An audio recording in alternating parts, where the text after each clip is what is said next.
Eu sempre sonhei em sair do Brasil, mas eu nunca entendi o porquê.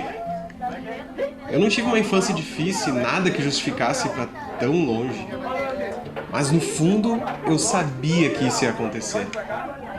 Foi aqui que eu estudei o ensino médio. Foi ok. Não sofri bullying, mas também não gostava de ir para lá. Nessa época eu também cursei Senai.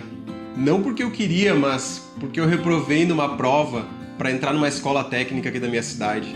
Meu primeiro trabalho foi vendendo planos de celular de porta em porta. Eu tinha 16 anos. Quando essa empresa que eu trabalhava fechou, todo mundo foi mandado embora. Inclusive eu. Então lá estava eu no alto dos meus 16 anos, sem perspectiva de vida. Eu não fazia ideia do que eu ia fazer. Muito tempo depois, eu consegui um trabalho na empresa em que a minha tia trabalhava. Eu fiquei trabalhando lá por 10 meses, no almoxarifado da empresa. Eu sempre dizia que eu ia sair dali. Dias e dias de um trabalho comum. Não tinha nada de errado. Muitos até gostavam de trabalhar lá. Mas sabe o que é o mais doido? Em mais um dia comum, num almoço qualquer, meu tio Léo veio me oferecer um trabalho com 3D. Ah, não contei isso, né? Muito tempo atrás, antes disso, o meu tio Léo me deu um computador, um 486. O programa que eu mais mexia naquela época era o Paintbrush. Eu adorava mexer naquele programa, porque eu podia desenhar, eu achava que eu era o artista, eu podia desenhar o que eu quisesse dentro daquele computador. O mais doido é que eu tinha uns 10 anos de idade quando isso aconteceu. E quando meu tio me chamou, eu estava fazendo 18. No alto dos meus 10 anos de idade, muita coisa aconteceu. Muita gente legal partiu. Ayrton Senna no seu auge, Mamonas Assassinas arrastando multidões, e também meu pai.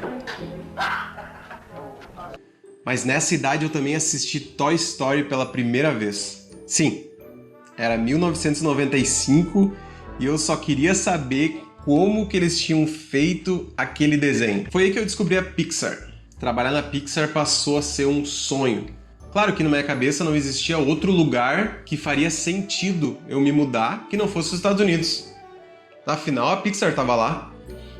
O ano era 2017, mais de 20 anos depois do início de um sonho. Nada surreal aconteceu, mas foi uma escadinha de eventos que me trouxe para mais perto do meu sonho. Lembra daquele almoço comum e do convite para trabalhar com 3D? Isso foi em 2004. Eu poderia ter desistido daquele sonho. Eu nem precisava mais dele, na real. Mas esconder ele debaixo do tapete não era uma opção. Antes de namorar com a minha esposa, sabe qual foi a primeira pergunta que eu fiz pra ela? Tá disposta a morar fora comigo? Naquele momento eu tinha uma bicicleta e um sonho. Não fazia o menor sentido pra ela, mas pra mim sim.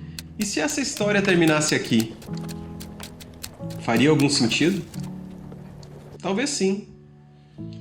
Mas em janeiro daquele ano, eu tava com minhas malas prontas para mudar para Inglaterra. Ah, Jonathan, mas a Pixar é nos Estados Unidos.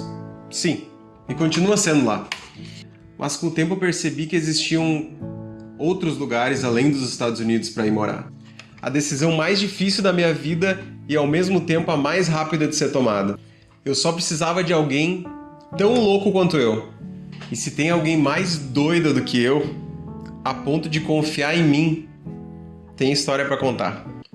Quando eu me dei por conta, eu estava dentro de um avião, sozinho, indo para Londres. Chorando de medo.